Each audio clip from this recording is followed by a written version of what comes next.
দীর্ঘ সময় থেকে পোষা প্রাণী মানুষের জীবনের অংশ হয়ে আছে। প্রশ্ন জাগতে পারে, ঠিক কত আগে থেকে মানুষের সঙ্গে প্রাণীদের এই সম্পর্ক?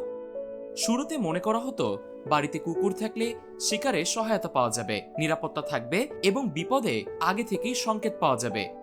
তবে পোষা প্রাণী থাকার আরো অনেক সুবিধা রয়েছে। চলুন জেনে নেই পোষা প্রাণীর তেমন কিছু সুবিধার কথা। মানসিক চাপ কমে। পোষা প্রাণীর সঙ্গে সময় কাটালে মানসিক চাপ কমে। এরা আমাদের সঙ্গ দিয়ে মানসিক শান্তি আনে। গবেষণায় দেখা গেছে পোষা প্রাণী যেমন কুকুর বা বিড়ালের সঙ্গে খেলা বা তাদের আদর করলে শরীরে অক্সিটোসিন হরমোন বৃদ্ধি পায়, যা মানসিক চাপ কমাতে সাহায্য করে। একাকিত্ব দূর করে। পোষা প্রাণী আমাদের জীবনে আনন্দ এবং সঙ্গ দেয়, যা একাকিত্বের অনুভূতি দূর করে। বিশেষ করে একা বাস করা মানুষদের জন্য পোষা প্রাণী এক ধরনের সঙ্গী হতে পারে। তারা আমাদের সবসময় সঙ্গ দেয়, যা মনোবল বাড়াতে সাহায্য করে। দায়িত্বশীলতা বাড়ে।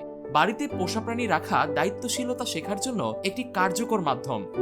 তাদের যত্ন নেয়ার প্রতিটি ধাপ আমাদের জীবনের নানান ক্ষেত্রে দায়িত্বশীল হওয়ার শিক্ষা দেয়। স্বাস্থ্য ভালো রাখে। গবেষণায় দেখা গেছে যারা পোষা প্রাণী পালন করেন তাদের হৃদযন্ত্রের সমস্যা কম হয়। পোষা প্রাণীর সঙ্গে সময় কাটানোর মাধ্যমে রক্তচাপ ও কোলেস্টেরলের মাত্রা নিয়ন্ত্রণে থাকে, যা হৃদরোগের ঝুঁকি কমায়।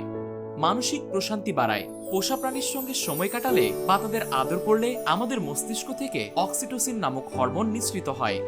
অক্সিটোসিনকে ভালোবাসার হরমোনও বলা হয়, যা আমাদের মনের মধ্যে প্রশান্তি ও আনন্দের অনুভূতি জাগিয়ে তোলে।